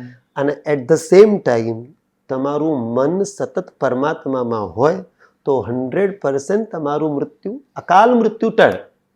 કારણ કે આને અકાલ મૃત્યુ હરણમ કહેવાયો છે, સર્વવ્યાધિ વિનાશનમ. વિષ્ણુ માટે પણ આ જ કહેવાય, શિવજી માટે પણ આ જ કહેવાય. પણ અકાલ આવનારું મૃત્યુ હોય તો ટળે. બાકી વૃદ્ધાવસ્થાના કારણે બહુ જ હેરાન થઈ રહ્યા છો તો મૃત્યુ આવે પણ ખરું, પણ પીડા રહિત. તમે હેરાન ના થાવ, તમારા ઘરવાળા ના થાય, અને ઘરના લોકો એવું ઈચ્છતા હોય કે પ્રભુ હવે છોડાવો. ઘણી વખત તો મુક્તિ ખરેખર એ મુક્તિ હોય છે. આપણા હિન્દુ ધર્મ પ્રમાણે મૃત્યુને ખરાબ કહેવાયું જ નથી, કે જીવનભર કરેલા કર્મોનો હિસાબ આપવાનો મંગલમય દિવસ એટલે મૃત્યુ. મૃત્યુ આપણા શાસ્ત્રોમાં ખરાબ કહેવાયું જ નથી. હા, અકાલ મૃત્યુ ખરાબ છે, અકાલ મૃત્યુ ખરાબ છે, બાકી રૂટીન મૃત્યુને આપણે શાસ્ત્રોએ ખરાબ કીધું જ નથી. હવે આ મંત્રને તો સમજ્યા, પણ મારા બહુ બધા જિજ્ઞાસા મારી જાગી રહી છે કે મંત્ર કરીએ તો મનમાં કરવો કે મોટેથી બોલીને કરવો, આમાંથી બેમાંથી કયું ફળદાયક વધારે રહે? શરૂઆતમાં વાચિક જાપ કરવા જ પડે. આપણી શરૂઆત છે આધ્યાત્મિક ક્ષેત્રમાં, તો જોરથી બોલીને જ ધ્યાન લાગે. ધ્યાન લાગે એવું તો નહીં કહું, પણ તમારું ધ્યાન રહે એટલીસ્ટ. પણ જેવી રીતે જાઓ એ રીતે પછી અજપા થવા જોઈએ. અજપા એટલે ના બોલવાના નહીં એવા. અને ન બોલવામાં સૌથી છેલ્લું એટલે માનસિક જાપ. આપણી સનાતન સંસ્કૃતિમાં ઋષિ મુનિઓનું એટલું ગજબનું યોગદાન છે સાયકોલોજીકલી, કે તમારું શરીર ગમે ત્યાં હોય પણ જો તમારું મન કોઈ પર્ટિક્યુલર જગ્યાએ હોય તો તમારી માનસિક પ્રેઝન્સનું મહત્વ વધારે છે. જીવ આપણે કૈલાસની પ્રદક્ષિણા અત્યારે કર્યું, હું અત્યારે શિવ પૂજન અહીંયા કરી રહ્યો છું, પણ અહીંયા હું પંચામૃત ચઢાઈ રહ્યો છું, જળ ચઢાઈ રહ્યો છું, બીલીપત્ર ચઢાઈ રહ્યો છું, પણ મારું ધ્યાન, હું સ્કૂલમાં છું, એનું લાગતું અત્યારે આ પહેલો પીરિયડ ચાલુ થઈ ગયો હશે, અત્યારે કોણ ગયું હશે એમ કોણ, અહીંયાથી આજથી ક્રિયાઓ થઈ રહી છે, પણ હું અહીંયા છું જ નહીં. પણ એના કરતાં જો ત્યાં પીરિયડ લઈ રહ્યો છું, મેં બોર્ડ ઉપર જવાબો લખાઈ દીધા, છોકરાઓ લખી રહ્યા છે, અને હવે મારું મને એવું, અરે યાર અત્યારે હું જળ ચડાવતો હોત, અત્યારે પ્રભુને હું બીલીપત્ર ચડાવી રહ્યો હોત, તો હું શિવ પૂજન જ કરી રહ્યો છું. ભલે હું ક્લાસમાં છું, પણ મારું શિવ પૂજન ચાલી રહ્યું છે, અને મેં મારી ડ્યુટી પણ નિભાઈ. મેં બોર્ડ ઉપર આન્સર લખી દીધા છે, બાળકો લખી રહ્યા છે. એ વચ્ચેના ટાઈમમાં without wasting my time in any other activity, whatever I am doing is Shiv puja. તો એ વસ્તુ છે કે માનસિક હોવું જોઈએ. મારે થોડુંક હવે ગુરુ વિશે પણ સમજવું છે, પણ એની પહેલા શિવને લગતો એક છેલ્લો પ્રશ્ન છે કે શિવના શિષ્યો અઘોરી મનાય છે. આપણા દેશમાં તાંત્રિક વિદ્યાને બહુ આપણે અલગ રીતે જોવા, તંત્ર મંત્ર વામ ને બધા જ પ્રકાર છે, તો શિવને આપણે ગુરુ બનાવી શકીએ કે શિવના અઘોર જે શિષ્યો છે, જે ભસ્મ વાળી જે આખી વાત છે કે એ લગાવીને જ ફરતા હોય, અડધી રાત્રે જ ફરતા હોય, તો એમનાથી ડરવા જેવું ખરું? આ મારો જ્યારે પહેલો પોડકાસ્ટ થયો ને, અમે હા. લોકો ત્યાં જઈને આવ્યા હતા મહાકુંભમાં, હમ ત્યાર પછી મને આ પ્રશ્ન પૂછવામાં આવ્યો હતો. કારણ કે બધું ત્યાંનું બધું લોકોના મનમાં એવું જ હતું હમ કે મહાકુંભમાં એટલા બધા મૂળમાં આપણા શાસ્ત્રમાં ભલે તંત્ર વિદ્યાને કીધું હોય, પણ આદિ જગતગુરુ શંકરાચાર્યએ તંત્ર વિદ્યાનું બહુ જોરદાર ખંડન કર્યું હતું. હમ અને શંકરાચાર્ય એટલે તમે જાણો છો કે આપણા અત્યારના દૃષ્ટિએ જોઈએ તો વર્તમાનમાં જે 2-5 હજાર વર્ષ પાછળ જતા રહીએ એમાં સૌથી મોટા જો કોઈ આધ્યાત્મિક ગુરુ કોઈ થયા તો શંકરાચાર્ય. શંકરાચાર્ય. કારણ કે એમના મતાંતરો જોડે કોઈ સવાલ જ નથી કે સવાલ ઉઠી શકે. બધું બહુ સાયન્ટિફિકલી અને બહુ લોજિક વસ્તુ વાળા. તો તંત્રશાસ્ત્રોને એમણે વિરોધ કર્યો છે. પણ આ જે અઘોર પંથ ખરો, અઘોર પંથની ખાસિયત શું છે કે તમે ધીરે ધીરે ધીરે ધીરે પોતાને તૈયાર કરો કે આ સંસાર જે બધું છે આ બધું એક દિવસે ભસ્મ થવાનું છે. એમાં ભસ્મનું મહત્વ એટલા માટે વધારે છે કે શરીર ઉપર ભસ્મ કેમ છોડવાની. આ બધું જે બધું દેખાય છે ક્યાંક ને ક્યાંક સાયન્ટિફિકલી જોઈએ તો કાર્બન સ્વરૂપ છે. દરેક વસ્તુને તમે બાળો છેલ્લે શેમાં કન્વર્ટ થશે? કાર્બન. રાખ શું છે? કાર્બન છે. તો ભસ્મ શરીર ઉપર ચોળવાની પણ વૈરાગ્ય માટે ચોળવાની. બીજું એટલે તમે પૂછ્યું કે શિવને શું આપણે એ રીતે આરાધના કરી શકીએ તો શિવને ગુરુ માની શકીએ? ગુરુ તો ભાઈ એવું છે કે મનુષ્ય સ્વરૂપમાં જ હોવા જોઈએ. કારણ કે આપણી એટલી તૈયારી નથી કે ડાયરેક્ટ શિવ કે કોઈ પણ તત્વ જેને પણ આપણે માનતા હોય, જે પણ સ્વરૂપમાં માનીએ, મૂળમાં તત્વ તો એક જ હોય, પણ એ આપણી જોડે ડાયરેક્ટ ગુરુના રૂપમાં કોન્ટેક્ટમાં આવે. કારણ કે મોટા મોટા મહાપુરુષો પણ એકદમ ગુરુ મંત્ર આપે નહીં. ગુરુ બનાવવા અથવા શિષ્ય બનાવવા આ કઈ કોમ્પિટિશનની વસ્તુ નથી. ઘોડ લાગ્યો એક મારા શિષ્યો 1000 ને તારા 1500. આ બહુ એ દૃષ્ટિ જોવા દે સારું ક્ષેત્ર નથી. કારણ કે ગુરુ પર જવાબદારી આવે. શિષ્ય ક્યાંક જો કોઈ કર્મ ખરાબ કરે ગુરુ મંત્ર લીધા પછી અને જો ગુરુ એને ટોકે નહીં, કદાચ મારો કોઈ શિષ્ય બહુ શ્રીમંત હોય, મને લાગે કે ખોટું કરી રહ્યો છે અને એને ના ટોકું તો એ કર્મ કરશે, બંધાશે મારું. કારણ કે મેં મારો શિષ્ય હોવા છતાં મેં એની ચાપલુસી કરી કે હું એના પ્રભાવમાં છું. એકચ્યુઅલી એ મારા પ્રભાવમાં હોવો જોઈએ. એ ખોટું કરતો હોય, એ ટેક્સ બચાવવા માટે ખોટા કાળા ધંધા કરતો હોય, પોતાના સીએ ને પૈસા ખવડાવીને કે જે પણ રીતે કરતો હોય, મને જો આ વસ્તુ ખબર પડે કે આની જોડે કાળું ધન આવી રહ્યું છે અને તું ખોટું કરી રહ્યો છે, મને ટોકવું નહીં. હું ટોકું તો મુક્ત થઈ ગયો. પણ મારે ચારે સામ દામ દંડ ભેદથી એને ટોકવું પડે. પહેલા પ્રેમથી સમજાવું, પછી મારે એનો પીછો ના છોડાય. સામ દામ ચારે રીતે. એટલે ક્રોધિત થઈને, ગુરુને સૌથી વધુ અધિકાર છે ક્રોધિત થવાનો. માતા પિતા કરતા પણ વધારે અધિકાર ગુરુના ઓલ રાઇટ્સ રિઝર્વડ છે. આ કર્યા પછી જો શિષ્ય નથી માનતો તો પછી ગુરુનું કર્મ ના બંધાય. અને એવું છે ને આજકાલ આટલી બધી ઝંઝટોમાં કોણ પડે? એટલે ગુરુ એ શિષ્ય બનાવવાની આ કોઈ હોડ લાગવાની વસ્તુ નથી. એટલે કોઈ એકદમ કોઈને શિષ્ય ના બનાવો. બહુ જ્ઞાની લોકો એ શિષ્ય એકદમ બનાવે નહીં. બીજું એટલે આ પરંપરાની અંદર એવું છે કે તમારે તમારા આગળના ગુરુની પરમિશન લેવી પડે. એના સિવાય ના લેવાય. ત્યાંથી પરમિશન આવે કે ગુરુજી હું પોતે પણ ગુરુ મંત્ર આપું તો મારે ગુરુજીને પૂછવું પડે, ગુરુજી इसने निवेदन किया है, अगर आपको योग्य लगे तो मैं उसको दूं. પછી એ નાડી જોવે આપણને કયો મંત્ર સેટ આવશે, આપણા શરીરના જે વાઇબ્રેશન્સ હોય. કદાચ આપણે જો પાછલા જન્મમાં ગુરુ મંત્રિત હોઈએ તો આપણને બીજા જન્મમાં એ જ ગુરુ મંત્ર મળે. હા, ભલે આપણું શરીર ચેન્જ થઈ ગયું પણ મૂળમાં એ આત્માએ એ જન્મમાં જે જપ્યા હશે અને ગુરુ પરંપરામાં રહેલા છીએ તો આપણને ગુરુ પણ એ જ પરંપરાનો મળે. ગુરુજી ભલે કદાચ ના રહે, એમનું શરીર છૂટી ગયું હોય પણ એમની ગાદી સંભાળનારું જે કોઈ હોય તમે ઓટોમેટિકલી ત્યાં જ ખેંચાઈ. એટલે મારે એ જ પૂછવું હતું કે શિષ્ય ગુરુને શોધે કે ગુરુ શિષ્યને શોધે? આમ જોવા જઈએ તો બંને શોધે. આમ જોવા જઈએ તો બંને શોધે. એ પહોંચીને ત્યાં જ જાય. જો પાછલા જન્મનો ગુરુ હોય એમના કોઈ, અથવા એ પરંપરામાં રહેલા હોય, બરોબર શું કહેવાય મનથી જાપ કરેલા હોય તો એનું એ જે કર્મ બંધાયું હોય સારું કર્મ એને ત્યાં સુધી લઈ જ જાય ખેંચી. અને પેલા એને બરોબર પહેચાની જ લે અને એને એ બંનેનો ભેટો થયા વગર. કે આજકાલ તો કેવું લાલ ચટણી વાળા, લીલી ચટણી વાળા બાબા ને બધું બહુ જ છે. તો કૃપા વરસેગી. હા, એટલે સામાન્ય માણસ માટે એ પ્રશ્ન છે કે સાચા ગુરુજી કયા? કારણ કે જયારે નેગેટિવિટી વધી જાય ને તો આપણે બધાને શંકાની દ્રષ્ટિએ જોવા માંડીએ. તો કેવા ગુરુ કેવા વ્યક્તિને બનાવવા જોઈએ અથવા કેવા ઋષિ મુનિ કે કેવા સાધુને ગુરુ? શાસ્ત્ર એવું કે બને ત્યાં સુધી ગુરુ સંસારી ના હોવા જોઈએ. સૌથી પહેલી એકદમ સિમ્પલ પ્રી કન્ડિશન. નહીં જ કરવાના એવું નહીં, પણ બને ત્યાં સુધી સંન્યાસીને કરો. કારણ કે સંસારી કહીએ આપણે ગમે એટલું કહીએ, છેલ્લે આપણે કાળા માથાના માનવી છીએ. મારો દીકરો પાછળ હોય, મારી દીકરી પાછળ હોય, અથવા કોઈક મેં એકત્રિત કરેલી સંપત્તિ ભોગવનારું હોય તો મને એની ચિંતા રહેવાની જ. ખરું છે કે નહીં? રહેવાની જ. એનું શું થશે? એટલે અહીંયાથી કદાચ ધન આવતું હોય તો પછી એ સારી રીતે આવી શકે, ખોટી રીતે આવી શકે, પછી ના પાડું. જેવી રીતે હું છું અમારી પરંપરા અલગ છે. અમારી પરંપરાની અંદર ગુરુજીએ મને પગાર લેવાની ક્યારની ના પાડી. મને લાગે છે 8-10 વર્ષ થયા કે પૈસાનો સ્પર્શ નહીં કરવાનો. મારા ઘરે જે પ્રભુ બિરાજે તો ત્યાં લોકો પૈસા ચડાવતા, અમે ના ભાઈ મહેરબાની કરીને પૈસા ના ચડાવશો, તમારે જે કરવું. હું જ્યારે સ્કૂલથી આવીને તો પ્રભુને મળવા આવું કે પ્રભુ જઈ આવ્યો, સરસ થઈ ગયા, આજની નોકરી પતિ, તમારી કૃપાથી બાળકોને આ શીખવાડ્યું તે શીખવાડ્યું. તો પેલા પૈસા જોઈને મારી આઈબ્રો તનાઈ જાય કે પૈસે કોણ રખતા હે, અમે મના કિયા હે. આ ગુરુ કૃપાથી છે, એમાં આપણે નહીં. ને તો અમે કાળા માથાના જ માનવી છે, અમારા મનમાં કદાચ આ લાલચ આવત, પણ આ ગુરુનું કામ છે કે પોતે પણ એમાં ના બંધાય. મારા ગુરુજી મેં કીધું ને, શરીર ઉપર વસ્ત્ર પણ ધારણ નથી કરતા. અન્ન જળનો આટલા વર્ષોથી ત્યાગ કર્યો છે. ફક્ત પ્રકાશ સંશ્લેષણની ક્રિયા અને વાયુ, આ બંને વસ્તુઓનો આહાર, વાયુ અને સૂર્યપ્રકાશના આહારથી શરીર આટલા વર્ષ સુધી ટકાઈ રાખેલું છે. અને એમ સમજો કે મારાથી ક્યાંક આ મારા જે શિષ્યો છે, તમે એમને પૂછો તો ખબર પડશે કે આપકે ગુરુજી આપ લોકો ક્યાં ક્યાં બાतें बताते हैं.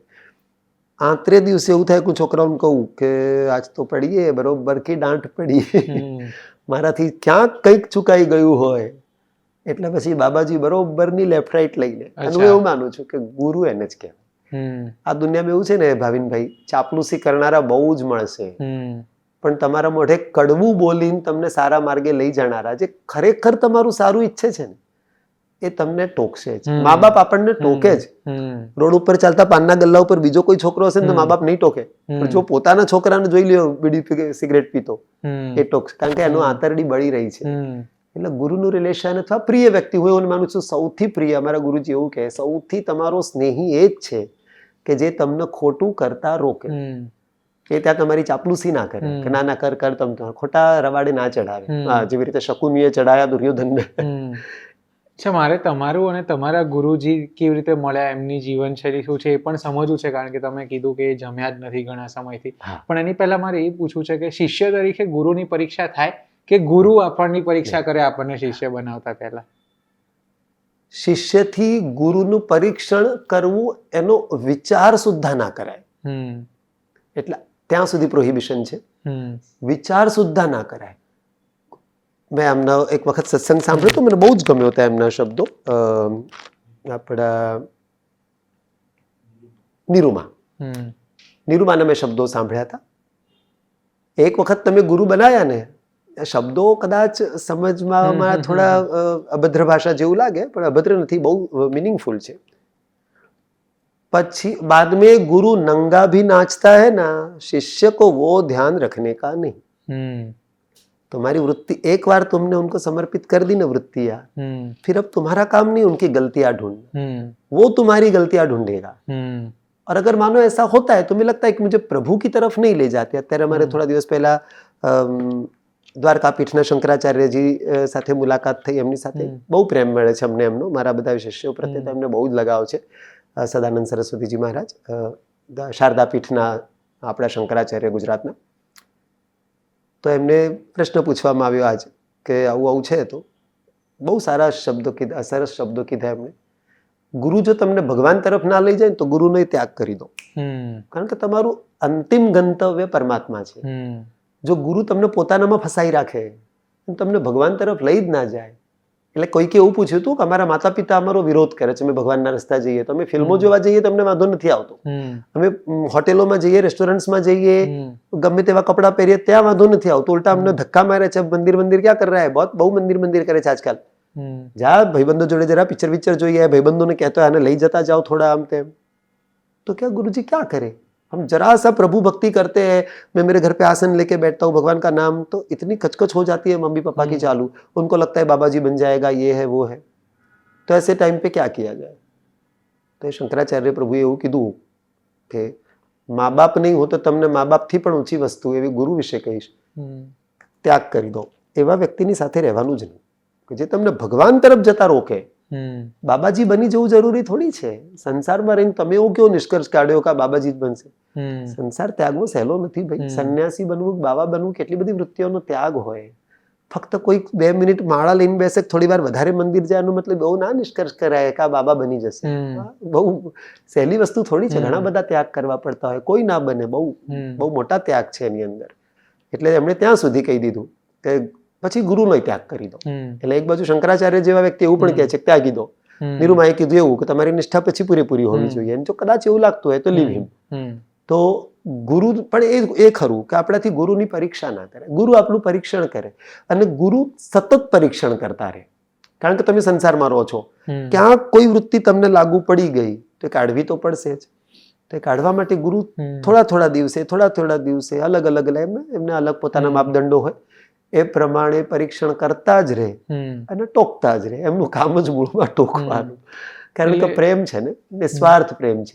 મેં જે થોડું ઘણું વાંચ્યું છે એમાં એવું 2-3 જગ્યાએ વાંચવામાં આવ્યું છે કે મોક્ષ મેળવવા માટે ગુરુ હોવા જરૂરી છે, પણ ગુરુ એટલે આસાનીથી મળતા નથી. આપની પણ જે વાત કરી કે આપણે આપના ગુરુ સાથે શક્તિપાત કેવી રીતે, તો થોડું એ પણ આપણા દર્શકોને જો તમે સમજાવી શકો તો એ પણ સમજવું છે. અને એ પણ સમજવું છે કે ગુરુ મંત્ર કેમ જરૂરી છે, કારણ કે દરેક વ્યક્તિ માટેનો ગુરુ મંત્ર અલગ અલગ હોય છે. બિલકુલ. સૌથી પહેલા તો આપણે મોક્ષની જે વાત કરીએ વિશે કહું. જેવી રીતે આ સંસારમાં કોઈ જીવ આવે, કોઈ પણ, આપણે સાયન્ટિફિકલી જો અમીબા પેરામિશિયમથી લઈએ કે યુનિસેલ્યુલર ઓર્ગેનિઝમ, કે સૌથી નાનું એક કોષી જીવ, જેને આપણે કે સૌથી એક જ કોષમાં હોય, એને મધર સેલ હોય, ભલે પિતા હોય કે ના હોય, પણ મધર સેલ છે, એમાંથી જ એ આવે. સેલ ડિવિઝન થાય ને એકમાંથી 2 બને, 2 ના 4 બને, એવી રીતે સેલ ડિવિઝનથી થાય. તો એક કોષી જીવ યુનિસેલ્યુલર ઓર્ગેનિઝમથી સૌથી કોમ્પ્લેક્સ મલ્ટીસેલ્યુલર બોડી એટલે માણસ, કે જેની અંદર બહુ જ બધી સિસ્ટમ્સ કામ કરતી હોય ને, બહુ જ બધી. વિટામિન B12 થી લઈને તો 50 વસ્તુઓ બનતી હોય, આયોડિન બનતું હોય, આ બનતું હોય, આ વિટામિન ને વિટામિન સી જે કહો, કેલ્શિયમ ના બધાના લેવલ ને બધાના તંત્રો કામ કરતા હોય, કે બહુ કોમ્પ્લેક્સ બોડી. આખી જે ભગવાનની બનાવેલી આ સૃષ્ટિ છે એમાં 4 પ્રકારના જીવ કહેવાયા. સમુદ્રમાં રહેનારા, બીજા ઉદ્ભીજ, ઈંડામાંથી થનારા, ડાયરેક્ટ માતા પિતા દ્વારા જન્મ લેનારા, આ રીતે બધા જળચર, ખેચરા બધા. આ બધા જ જીવોની અંદર માતા પિતા બંને ના હોય તો માતા તો હોય જ, નહીં તો પછી માતા પિતા બંને હોય. તો જેવી રીતે આ દુનિયામાં આવવા માટે માતા પિતા જરૂરી છે, સેમ વે એના વગર જો તમે આ દુનિયામાં આવી જ ના શકો. આ ભગવાનના બનાયેલા સ્ટેજના 184 નાટકમાંથી બહાર જવા માટે ગુરુ સિવાય બીજો કોઈ ચારો નથી. જેવી રીતે એ મસ્ટ છે, ઇંગ્લિશ વાળું મસ્ટ કહું છું, એ મસ્ટ છે કે આ હોવા જ જોઈએ, તો જ તમે આ બીજો કોઈ ઓપ્શન જ નથી. એટલે ગુરુ સિવાય મુક્તિ ના મળે. તમને કદાચ ભગવાન મળે, પણ ભગવાન મળવા એનો મતલબ નથી મુક્તિ. કારણ કે તમે એમના વિશે સાંભળ્યું હશે, રામકૃષ્ણ પરમહંસ. રામકૃષ્ણ પરમહંસને ગુરુ ન હતા. રામકૃષ્ણ પરમહંસને એવું લાગતું તો સાક્ષાત કાલી મારી સાથે વાતે કરે છે, આ જગતની સૌથી મોટી શક્તિ મારા હાથે ખાય, એમના ખોળામાં હું બેસું, રમું, આ તે કરું, બાળકની જેમ મને પ્રેમ કરતી હોય. મારો ગુરુની ક્યાં આવશ્યકતા છે? મંદિરના ઓટલા ઉપર દક્ષિણેશ્વરી કાલીના મંદિરની બહાર કલકત્તા, જ્યાં એ વખતે તો જંગલ હતું બધું, ત્યારે બેસતા તો તમારા જેવો કોઈ એમનો મિત્ર હશે, એમણે કીધું કે ચલો બાજુ વાલે ગાંવ મેં તોતારામજી આયે, તો મુझे જરૂરત નહીં. એટલે ના પાડી, પણ ના ગયા. હવે તોતારામજી ત્યારે 1 અઠવાડિયું ત્યાં રોકાવાના હતા સત્સંગ માટે. 3 દિવસ થયા, પેલો માણસ રોજ એમને કહે ચલો બડે સિદ્ધ પુરુષ હે. હા પાડે, અરે હા કે પણ જાય નહીં, કે માકો પૂછ કે આતા હું. એ દિવસે સાંજે માતાજીને ભોજન કરાવવાનો વારો આવ્યો, માતાજીને પૂછ્યું, કાલી માતાને, કે માતા ऐसा ऐसा है, वो रोज कहता है, क्या करूं, रोज पूछता है मुझे, मैं जाऊं, मेरे भोजन देना छोड़ दे, तू पहले वहां पे जा. रामकृष्ण परमहंस तो रड़वा માંડે कि आप साक्षात आपकी एक झलक पाने के लिए जहां हजारों साल तक लोग गुफाओं में तपस्या करते हैं, आप मुझे सदैव सामने प्रत्यक्ष हो, तो अब मुझे उनके दर्शन करने के बाकी रहे. અને કાલી માતાએ જવાબ આપ્યો, केवल दर्शन की बात नहीं कर रही हूं, उनसे गुरु मंत्र लो, बहुत उच्च सिद्ध पुरुष है. तो मुझे क्यों लेने का गुरु मंत्र, आप मुझे साक्षात हो, मैं तुम्हें मिल रही हूँ ये बात और है, तुम्हारी सांसारिक सारी इच्छाएं पूरी होगी, तुम्हें सांसारिक इच्छाएं है नहीं, मोक्ष नहीं मिलेगा. ये 84 लाख का जो ब्रह्मा जी द्वारा चक्र बना है, इसमें से मुक्ति के लिए गुरु चाहिए ही चाहिए.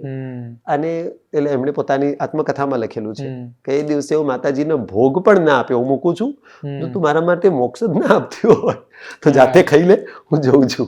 અને માતાજી બહુ ખુશ થયા. પછી એમણે આયા પછી પૂછ્યું કે આજે મને કેવું લાગ્યું, માતાજીએ પૂછ્યું કેવું લાગ્યું તને રામકૃષ્ણ? આજે માતા ખરેખર મને એવું લાગ્યું કે અત્યાર સુધી મને લાગતું તો ક્યાંક અધૂરપ છે, તો પણ તારી ભક્તિ કરી એનું ફળ શું? માતાજીએ જવાબ આપ્યો, તે મારી જે ભક્તિ કરી એનું ફળ એ આ કે આટલો મોટો સિદ્ધ પુરુષ તારા હાવ દરવાજાની નજીકના ગામમાં આવ્યો. બાકી એ વ્યક્તિ સામાન્ય વ્યક્તિ નથી. એટલે વિચાર કરો તમે કે આ જગતનું જગતનું રક્ષણ કરનારી સાક્ષાત શક્તિ જો આવું કહેતા હોય તો ગુરુ તત્વ કેટલું જરૂરી છે. હવે આ પોડકાસ્ટને આપણે સમઅપ કરીએ. મને ખાલી આપણા દર્શકો માટે તમારા ગુરુજી વિશેની થોડી વાત કરો કે તમે કેવી રીતે એમને મળ્યા, કારણ કે તમે 2 વખત 3 વખત એવું બોલ્યા કે 1738 વર્ષની ઉંમર, એટલે બહુ બધા આપણા દર્શકો છે જેને એને શંકા થશે, સવાલ થશે, બહુ સ્વાભાવિક છે, શંકા થવી બહુ સ્વાભાવિક છે. તો એ એમના વિશે થોડીક વાત કરીને આપણે આ પોડકાસ્ટને. બિલકુલ બિલકુલ. મારા ગુરુજી કેદાર ક્ષેત્રમાં બિરાજે. હિમાલયની દૃષ્ટિએ જો તમે જ્યોગ્રાફી જુઓ તો આપણા 3-4 જિલ્લા ભેગા થાય એટલો ભાગ હોઈ શકે એવું માનું છું. કેદાર ક્ષેત્ર, એમાં આપણે કેદારનાથ મંદિરને જ જાણતા હોઈએ.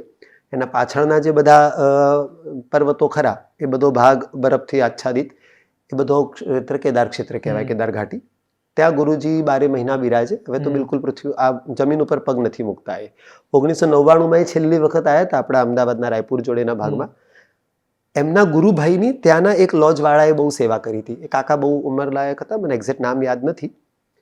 એમણે સેવા કરી હતી અને એમના ગુરુભાઈને વખતે કેન્સર હતું, પણ એમની બહુ સેવા હતી. સંન્યાસીનું તો બીજું કોઈ હોય નહીં, એ એમના શિષ્ય હતા, એમણે બહુ સેવા કરી. સંન્યાસી કોઈનું મફતમાં કંઈ લઈ ના શકે, તો મરતા મરતા એ આમને જવાબદારી આપીને ગયા કે આ માણસે મારી બહુ સેવા કરી છે, આપણાથી કોઈનું મફતમાં લેવાય નહીં, આમની જે ઈચ્છા હોય તું પૂરી કરજે. એમનું શરીર તો છૂટી ગયું, જતા રહ્યા.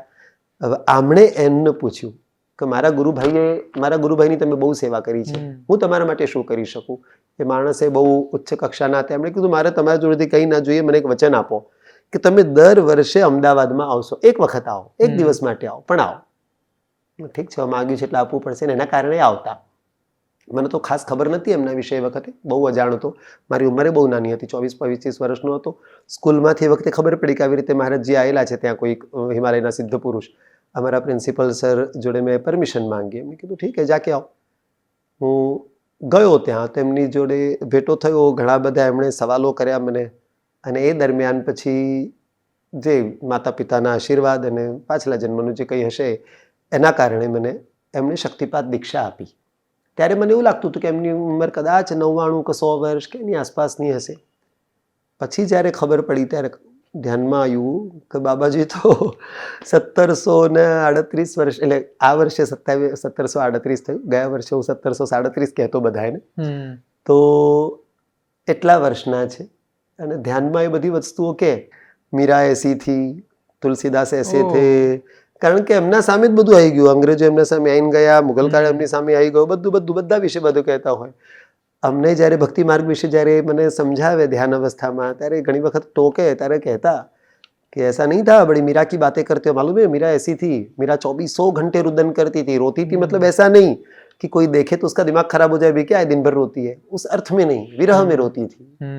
तो तुम्हारे अंदर कहाँ है अभी ये आर्द्रता, लाओ परमात्मा के लिए वो भूख जगाओ, और तुम ये सब जो करते हो करने के लिए नहीं आए हो, यहाँ से छूटने के लिए आए हो. मनुष्य जन्म केवल छूटने के लिए, ये सब एन्जॉयमेंट करने के लिए मिला ही नहीं है.